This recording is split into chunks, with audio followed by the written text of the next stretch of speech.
All in Sports Network. We love sports. The Kansas City Chiefs have probably their biggest game of the season tomorrow on Thanksgiving in Dallas as they face off against Dak Prescott and the Dallas Cowboys. Today, we have our official injury report for both teams that have some substantial implications to the game, along with a bunch of different things to discuss ahead of this matchup, leading into a preview of this matchup as well. So lots to talk about here today on the Chiefs Report. Welcome in. I'm Jace Andrews, and you're listening or watching here on the Rogue Sports Network, and we're happy you chose to make us a part of your daily sports news listen.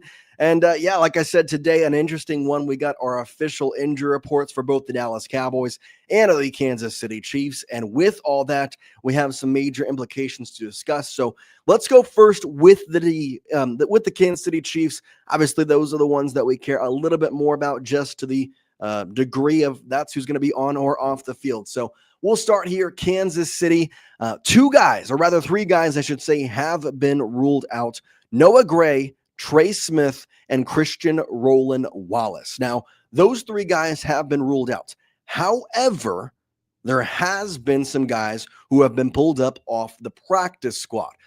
We'll tell you those in just a minute. But I say that because it corresponds with a certain couple of players who have been ruled out for tomorrow's game. So I just want to preface that. But in terms of other guys on the injury report, the expectation is for pretty much everybody else to play. Jawan Taylor was on the injury report with a knee injury. However, he was a full participant in all 3 days. In terms of people who were not full participant in all 3 days, it's Xavier Worthy, who was limited in Monday's practice. That was attributed at least to Andy Reid as a little bit of a mishap in the walkthrough in some ways from last week. So just giving him a limited participant in that one. Rashee Rice with that hamstring injury, also a limited participant. But again, all of these guys, along with Neo Chanal, were limited on Monday's practice. However, were full participants on Tuesday and Wednesday. So in regards to the people who have not been ruled out, everybody is expected to play. Some interesting things that were on this injury report, though, that we haven't got to talk about yet. Patrick Mahomes was on this report. However, he is a full participant. Nothing really too much to worry about there. But the big thing, Isaiah Pacheco, Pop, looks like he's going to be back for this matchup against the Dallas Cowboys, which is a huge thing for a multitude of different reasons. However, the interesting part about all this, especially with Isaiah Pacheco, is what's the plan for the running back room? Because we know how good Kareem Hunt played in this last Sunday's matchup against the Indianapolis Colts. 30 carries, over 100 yards, and in some ways, it's a lot of things to assess in terms of what the expectation is moving forward. You also made a signing on a Sunday evening, getting Dameon Pierce and putting him on your practice squad. He was not one of the players elevated, by the way. Just want to put that out there as to say that it's not something that you have to worry about, at least in that aspect. But we do have some elevated players, and let's go to that now. So as we see here on X from the Kansas City Chiefs, we have the official roster update saying we have activated practice squad players, safety Mike Edwards, and tackle Asa Pohl. These are standard elevations, and in case you do not know how the practice squad works, I'll kind of give you a quick rundown. On the practice squad, you can be elevated for a matchup 3 different times in the season. Mike Edwards, I believe this is his first time for Asa Pohl. So in regards to, as we relate this back to the injury report, you have a tackle and you have a safety. The safety, though, being Mike Edwards, is also just a great secondary player. And so the expectation from what my knowledge is, with Chris Roland Wallace out, Mike Edwards is going to somewhat take that place. We know that Shamari Connor, who is a safety, can technically play that cornerback slot. I'm curious because of the way that they view Mike Edwards, if they don't want to, I'm not going to say start him, but in certain packages, especially with Coach Spags, we know the way he likes to mix those up on defense.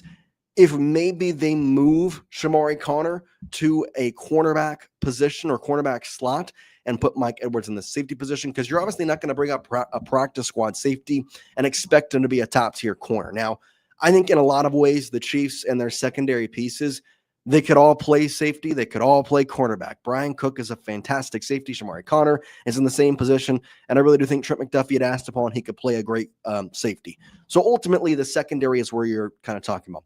In terms of tackles, that's more for the offensive line. Esapol has been known to be able to play guard and tackle, so that is a big thing for the Chiefs to note that. Trey Smith, being a guard, you're going to have somebody in a depth role. And for a lot of times when these practice squad elevations happen, when that is announced, a lot of the times it's a break if in case of emergency type situation. So what I'm basically saying is the only way, at least for Esapol, to get out there would be a absolute travesty of injuries happening in tomorrow afternoon's game. Do you see that happening? Absolutely not. I don't think that is something that will probably happen. Obviously, you got to knock on wood in that aspect, but that is not an expectation. Mike Edwards, just because he has history with the team, because it's a position that you need a lot of extra legs in, not to say that you don't in the offensive line, but they've already kind of prepared for that. I could expect to see Mike Edwards actually get some reps, get some snaps, as to probably not going to see much from Pohl. So that's the big reports for the Kansas City Chiefs. Do want to talk a little bit quickly about Isaiah Pacheco, just because he's been MIA for the past couple weeks with that MCL injury. Very good to have him back. 78 carries, 329 yards. He has not been the same player that he was in his first 2 seasons. Injuries hurt him last year, injury now again this year, and it just has not been, well, to not make a pun, it hasn't been the same pop from Pop. Now, to that being said, does that mean he should have the starting role when he comes back? Well, I personally don't think so, and I've talked about this on a previous show, but with Kareem Hunt and the game that he had this past Sunday against Indianapolis, 30 carries, 104 yards, averaging 3.5 per carry, I feel as though, especially with this game being the first for Isaiah Pacheco, the majority of the carries should go to Kareem Hunt in the first quarter, / maybe the second quarter, depending on how the game goes. But in all aspects, I'm giving him the opportunity over Pop because I've seen him get the 100 yards. I just saw it. They didn't have a rusher go over 50 plus yards or 60 yards but before this past Sunday's game. Not okay. So you need to kind of get that moving. Now, did Andy Reid lean heavily on the run in the Colts game? Yes, 30 carries is a lot for a 30-year-old running back. But in the same situation, against this Cowboys team, who, by the way, has fixed their run defense, that's the one thing Jerry Jones talked about. They have Quinn Williams, Osa Odighizuwa, and, of course, Kenny Clark from the Micah Parsons trade.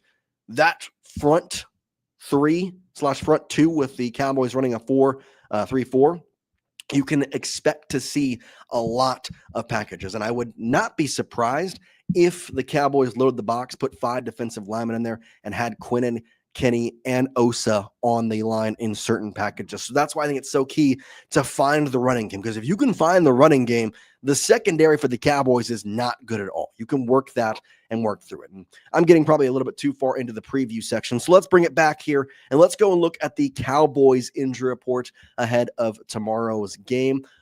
Not really too much craziness on there. There is a lot of people on this injury report. However, in past weeks, the Cowboys have had even more than this on their injury report. But in terms of guys who are ruled out for tomorrow's game, the only guy who was, quote, officially ruled out was the tackle and a second-year tackle from Oklahoma, and Tyler Guyton, who was ruled out with an ankle injury. He did not participate in any practice this week and has officially been ruled out for the game. They do have one questionable status. That is for Kalen Carson, a cornerback. He has a hamstring injury. He was a limited participant in Tuesday and Wednesday's practice.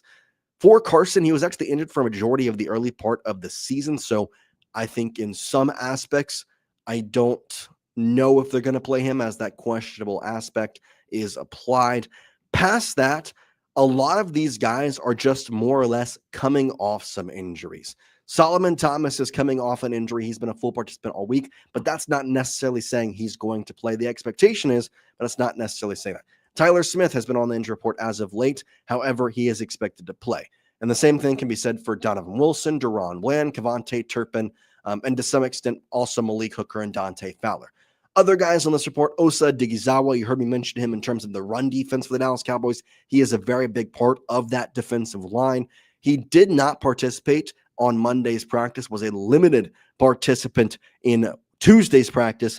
However, today on Wednesday was a full participant. So if you were to ask me from the reports, from stuff we could look up and see on Twitter, X, and kind of the expectation from practices at the Dallas Cowboys, I think the only guy that's going to truly miss this game is Tyler Guyton. I think Carson maybe could, but in my mind, they're going to keep him on there just and use kind of a use in case of emergency type thing. Their cornerback room has also been terrible, so if he can play, may as well shove him out there. But nothing too crazy on this injury report. And do note that with Tyler Guyton on that tackle position, you can try and maybe get a couple extra cool blitz packages, as we have known Spags to do. So the expectation for me, at least looking at this injury report, is to note the offensive line for the Dallas Cowboys is not 100% healthy. And while, yes, we never wish for injury, you can take advantage of it because it's a part of the game. I'm attacking that line. I'm blitzing Dak Prescott. He does a great job about getting in the pocket, but I wouldn't call him this elite running / scrambling quarterback. He's got good receivers. I love our secondary. I'm got to be honest. George Pickens is a fantastic wide receiver who, by the way, was limited participation in practice throughout this week. He is going to play tomorrow.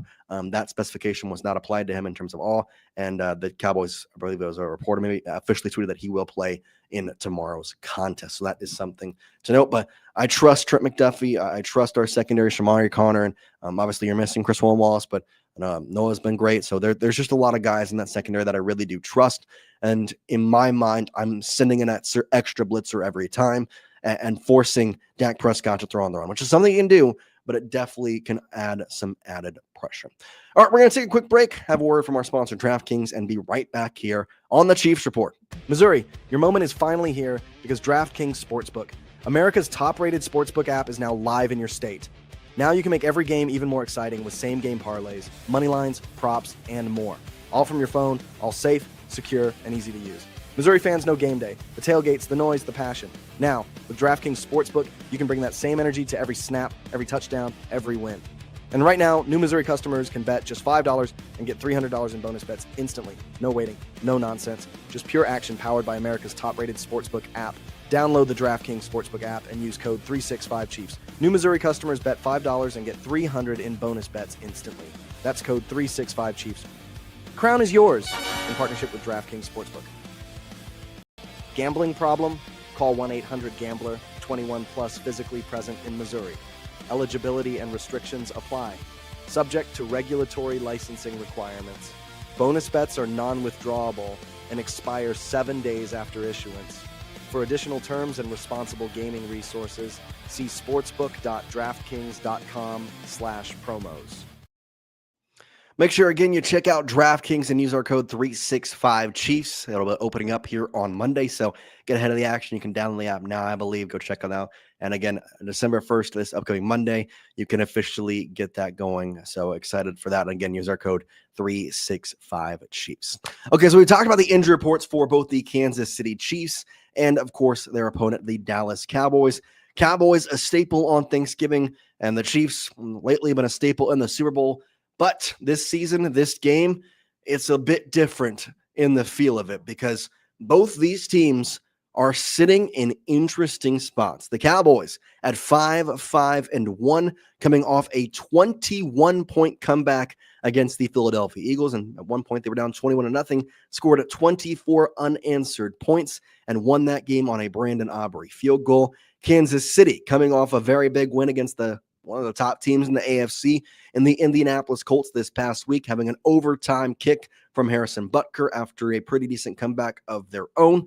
And both these teams looking to try and continue the quote-unquote playoff push. If you're asking the question, though, who needs this win more? I'd argue it's the Chiefs, and it's for this specific reason. When we look at the NFL, and we look at their standings and basically how the playoffs are going to be, well, put, we can easily see that if you look at the AFC and the people who are ahead of the Kansas City Chiefs, they have some struggles with the tiebreaker because They don't have the tiebreaker against the Buffalo Bills. They don't have the tiebreaker against the Jacksonville Jaguars. They don't have the tiebreaker currently against the Los Angeles Chargers. However, they will play them one more time this season. Miami is coming up on their tail. Pittsburgh is a team who is in an interesting spot, who lost a game to go to 6-5. However, they have also lost their quarterback, Aaron Rodgers, in that game, so it could be a better situation maybe going forward now after having Mason Rudolph for the last week. You can get the tiebreaker against the Houston Texans when you play them, not this week, but next week, and that would be a very huge thing. You can get a tiebreaker against the Baltimore Ravens, which I put the Baltimore Ravens into this situation simply because they are also 6-5, and Pittsburgh is 6-5. The reason there was such widespread difference is because of the division. And if you win your division, you're put into that top 4 placement. So that's why the Ravens, as of right now, are in that 4 slot as compared to the Pittsburgh Steelers, which are in the 9 slot. Overall, for the Kansas City Chiefs, you're in the 10 slot. But for the Dallas Cowboys and the way that this game means, doesn't mean a substantial amount for them, for sure. But the Carolina Panthers, they don't also have the tiebreaker. They'll play the Detroit Lions soon here. But most of these teams, because they haven't played or have beaten once, Philadelphia, the tiebreaker is not really there in that aspect. Obviously, Carolina is the one game that they can't get back now and they can win and, in theory, beat jumping the Carolina Panthers. But I would argue that this game is more important for the Kansas City Chiefs. And so what is what are the ways to attack this Cowboys team? For me, it's got to be about figuring out your run game. The secondary for the Dallas Cowboys, it's not it. And maybe this is a game where Patrick Mahomes goes off and throws for 400 yards and you only rush for 20 yards and that's whatever. Because this last game, you had a 100-yard rusher and Mahomes still threw for 350, yet you only scored 23 points. And so the biggest thing for me, and in my opinion, something that is going to be watched as a very big notion tomorrow, is red zone efficiency. And that's just for both teams, because not only have the Chiefs had some struggles sometimes in the red zone, or maybe finishing off drives is the better way to put it. You get some yardage and you break the 50 and then you kind of lose momentum. The Cowboys have had some similar efficiencies with their offense. However, the big thing is their offense has actually carried them in so many different aspects. If you look at the NFL and look at the basic stats, you can see that the Cowboys are actually a very good team in terms of offensive numbers. In fact, right now, they are the number 1 team in terms of yards per game total. Passing yards per game is where they really shine with 266.8 ranking in the first. However, guess who is second? The Kansas City Chiefs. And guess who has a worse secondary? I'll give you a hint. It's not the Chiefs. It's the Cowboys. Their secondary is very, very bad, and I'll show you that in just a moment. But again, in terms of rushing yards per game, that is also something to look at, just because the Chiefs and Cowboys are also very close back here. But let's be honest, they both get their points, their scores off of the pass. In terms of scoring, though, it's a very wide margin here. Dallas scoring at a 29.1 point per game clip. Kansas City 4 points below that at 25.2. However, again, I go back to, if the Chiefs and the Cowboys are relatively close on offense, then defense is what's going to be the quote unquote separator, right? That's what's something that we can look at. Well, that's where I think Kansas City is really going to have the edge, and they can stop the offense better than the Cowboys could stop the Chiefs offense. Because in terms of yards allowed per game, Kansas City here at the top tier. Meanwhile, the Dallas Cowboys, yeah, they're down here. You replace this with the highest yards per game, and Dallas is 4th worst in the NFL. Specifically, the passing yards are not in their favor. They're 3rd worst in that. Overall, in points per game, though, the Cowboys have actually been able to just been okay, 28.5. That's 2nd worst. So, again, in terms of defense, it's Kansas City having the way, way, way better stats. And so if you're looking at this game from a holistic standpoint, trying to separate what the difference maker is going to be, it's really going to be about this Dallas Cowboys defense trying to stop Patrick Mahomes, because both offenses look to be relatively similar. But again, which offense is able to perform, which has a worse defense, it's the Cowboys. So if the Cowboys defense can play like they have been the past 2 weeks, obviously they had some additions at the trade deadline, trading for Quinnen Williams, making sure that defensive line is in a very good spot. They traded for Logan Wilson, the linebacker from Cincinnati as well. They also got returns of DeMarvion Overshown, a top pick for them back a couple years ago, was injured for majority of this year, got back. And then their third round pick, a cornerback who was a first round talent out of Eastern Carolina University, Javon Revel Jr., also a guy to watch out for on the Dallas Cowboys side of things. So in my mind, obviously, probably last time I'll talk to you before the game, I do have the Chiefs winning this game. I believe they are the better team. Their offense is more prolific. And okay, let's say this. Maybe the stats aren't more prolific, but I agree that the prolificness is more attainable with the Chiefs against the Cowboys defense rather than the Dallas Cowboys offense against the Chiefs defense. Now, that could be wrong. And obviously the Cowboys, excuse me, come into this on a very hot streak.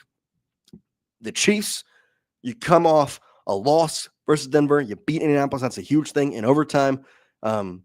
The Cowboys beat Philadelphia. I mean, these are two teams who legitimately beat one of the top teams in their sides of the NFL, both NFC and AFC in the prior week, and what you could call comeback wins for each. Now, obviously, it's a 21-point comeback for the Cowboys, and well, let's just say not as much for the Kansas City Chiefs. Now, does that really make any difference in a lot of aspects? No, not really. But is it something to watch for? Yes, because the momentum is such a huge thing in football.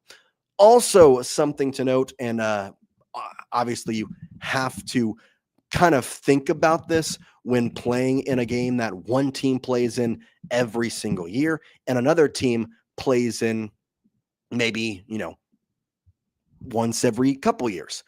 In terms of Thanksgiving Day games, the Cowboys record right now is a very positive one of 34, 22, and 1. So they are very much positive on Thanksgiving. In terms of the Chiefs on Thanksgiving Day, they will play for the first time in nearly 20 years.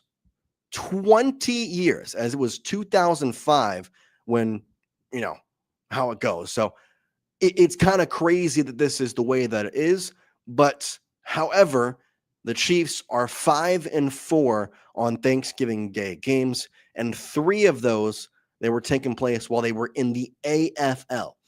They went 0-1 in one game as the Dallas Texans before they moved to Kansas City in 1962. So a much bigger history, a much longer and wider history for the Cowboys, and a very positive record for them, might I say, on Thanksgiving. But for the Patrick Mahomes of the world, the Travis Kelce's, the Andy Reid's, it's time to come in here and knock them off their stirrups, let's say. You got to come in here. You got to get a win. I believe this game is more important for the Chiefs than the Cowboys, but it's neck and neck. Both these teams are going to be fighting. Both these teams are going to be looking at this as a game for their season, for their playoff lives in some aspect. And there's a lot there. There's a lot riding on it. There's a lot on both teams' shoulders. I just trust in the abilities of Patrick Mahomes over the abilities of Dak Prescott. Simply put as that. Both wide receiving cores are great. Dak Prescott, he's got CeeDee Lamb, he's got George Pickens. George Pickens has been one of the best wide receivers in the NFL this year. But when you get everybody working on the Chiefs side with Xavier Worthy, Rashee Rice, and all of them, it is a very, very good mixture as well. So the game is tomorrow. Excited to watch that one. We'll make sure to get a post game out potentially later on tomorrow night. I know it's Thanksgiving, so might end up being Friday, little post game action, but we'll keep you updated with that throughout this week. We'll get the upload schedule, obviously get a little more positive going. I did just move, so got to get my studio all set up again, but we are in a good spot and excited for the expectations and a lot more coming on this channel and on this platform, whether you listen on Apple Music, Spotify. We've got a bunch coming, so make sure you hit that follow button if you're on those 2 platforms, or subscribe if you're on YouTube. We appreciate each and every single one of you, and we'll see you next time here on the Chiefs Report. Peace out, everybody. All in Sports Network. We love sports.